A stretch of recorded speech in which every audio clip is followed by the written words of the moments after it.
இன்னொரு கேள்வி கேட்குறோம். எப்படின்னா, இந்த காலத்துக்கு ஏற்றபடியான நகைச்சுவை உண்டா? ஏன் இல்லை? எத்தனையோ அறிவியல் மாற்றங்களுக்கு ஏற்ப நகைச்சுவைகள் இருக்குது. இப்போல்லாம் கடிதம் எழுதுறதே குறைஞ்சி போச்சு. உங்களுக்கு தெரியும், இன்னெல்லாம் கடிதம் எழுதிக்கிட்டே இருப்போம்.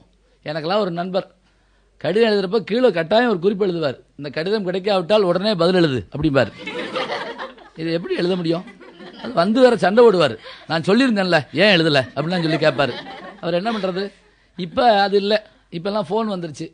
ஃபோன் வந்தாலும் ஃபோனில் எல்லாரும் பேசுவோம். ஒரு காலத்தில் நான் பேசிட்டு அவர்கிட்ட கொடுப்பேன், அவர் பேசிட்டு கொடுப்பாரு. சில வீடுகளில் எல்லாரும் பேசுவாங்க, நாயெல்லாம் குலைக்கும். பப்பி எப்படி இருக்குன்னு கேட்டோடனே அது லொல் அப்படிங்க, உடனே சரி நல்லா இருக்கு அப்படின்னு சொல்லுவோம். இப்போ அதுவும் கிடையாது. குடும்பத்தோடு பேசுறதுல செல்ஃபோன் வந்துருச்சு. திடீர்னு ஃபோன் அடிக்குது, ஒருத்தர் எழுந்திரிச்சு மூளைக்கு ஓடிட்டு அப்படியே ஓடியாராரு. அன்னைக்கு பஸ்ஸில் பார்த்தேன், ஒருத்தர் செல்ஃபோனை வச்சுட்டு நீ எங்கே இருக்க நீ எங்கே இருக்கன்னு கத்துறாரு. இன்னொரு ஆள் நீ எங்கே இருக்க நீ எங்கே இருக்கன்னு கத்துறாரு. ரெண்டு பேரும் ஒரு பஸ்ஸுக்குள்ள தான் இருக்காங்க. ஒரே பஸ்ஸுக்குள்ள உட்காந்து நீ எங்கே இருக்க நீ எங்கே இருக்கன்னு கத்திட்டு இருக்கான். இப்போ என்ன ஆகுது? இவன் என்னமோ தென் அமெரிக்காவில் இருக்க மாதிரியும் அவன் வட ஆப்பிரிக்காவில் இருக்க மாதிரியும் ஒரு பஸ்ஸுக்குள்ளே ஒருத்தனோட ஒருத்தன் பேச மாட்டேங்கிறான். இதை பார்க்குறோம். இதே மாதிரி அறிவியல் வளர்ச்சியில் நிறைய மாற்றங்கள்லாம் நடக்கும். அதை நம்ம சந்திச்சிருக்கிறோம். உதாரணம் சொல்கிறதா இருந்தால், ஒரு 10 ஆண்டுகளுக்கு முதல்ல கிராமத்தில் எல்லாம் எல்லாரும் உட்காந்து பேசுவாங்க, எல்லாரும் கேட்டுக்கிட்டு இருப்பாங்க, பிள்ளைகள் விளையாடும். இப்போ அதெல்லாம் கிடையாது. சாயங்காலம் ஆனால் போதும் எல்லாரும் கதவை பூட்டி டிவி பார்க்க போயிடுறாங்க. அதுவும் தொடர்ந்து டிவி பார்த்து மெகா தொடர்களாக பார்த்து பார்த்து நம்ம வீட்டு பெண்கள் என்ன ஆகிட்டாங்கன்னு சொல்ல முடியல. இங்கே சமீபத்தில் ஒரு ஊரில் காலையில் 3:30 மணி வரைக்கும் டிவி பார்த்துருக்காங்க. 4 மணிக்கு திருடன் வந்து அம்பட்டி கொண்டு போயிட்டான். அது பரவாயில்ல, மெட்ராஸில் திருடன் சேர்ந்து உட்காந்து பார்த்துருக்கேன். அவங்களோட படம் பிரமாதம்னே அப்படின்னு பெட்டியை கொண்டு போயிட்டான். இது இப்போ ஒரு 10 ஆண்டுகளுக்கு முதல்ல அப்படி இல்லை.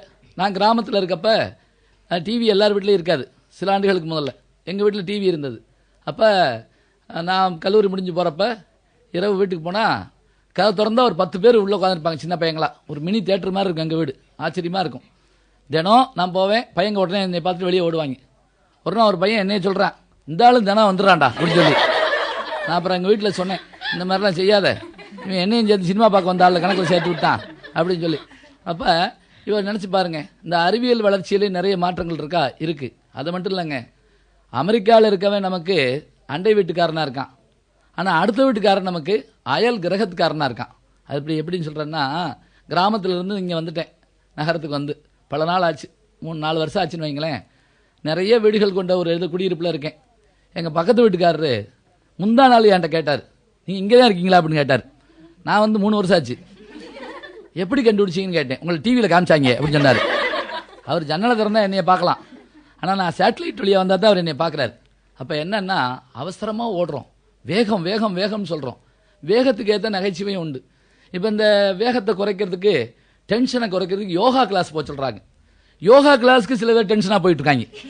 ஆரம்பிச்சிருவாங்க, போச்சு அவ்வளோதான், இனிமேல் ஒன்றும் பண்ண முடியாது. இது என்னத்தை போய் நம்ம டென்ஷனை இது பண்ணுறது? அதே மாதிரி இப்போ எல்லாத்துக்குமே மாத்திரை வந்துருச்சு. மேல்நாடுகள் எல்லாம் பசி எடுக்கலையா மாத்திரை, சாப்பிட்டது செரிக்கலையா மாத்திரை, தூக்கம் இல்லையா மாத்திரை, தூக்கம் வருதா மாத்திரை, ஞாபக சக்தியா மாத்திரை. இப்போ சமீபத்தில் இந்த ஞாபக சக்தியை கூட்டுறதுக்கு மாத்திரை வந்திருக்கு. பரீட்சையை ஒட்டி எல்லாரும் அதை வாங்கி வாங்கி போட்டுக்கிட்டே இருக்காங்க. என் நண்பர் ஒருத்தர் அந்த ஞாபக சக்தி மாத்திரை 1 மாதம் சாப்பிட்டு அந்த டப்பாவை எங்கே வச்சோம்னு தேடிட்டு இருக்கான். இந்த ஞாபக சக்தி மாத்திரை டப்பாவை காணமா. அப்போ ஞாபக சக்தி எப்படி வளர்ந்துருக்குன்னு பாருங்க.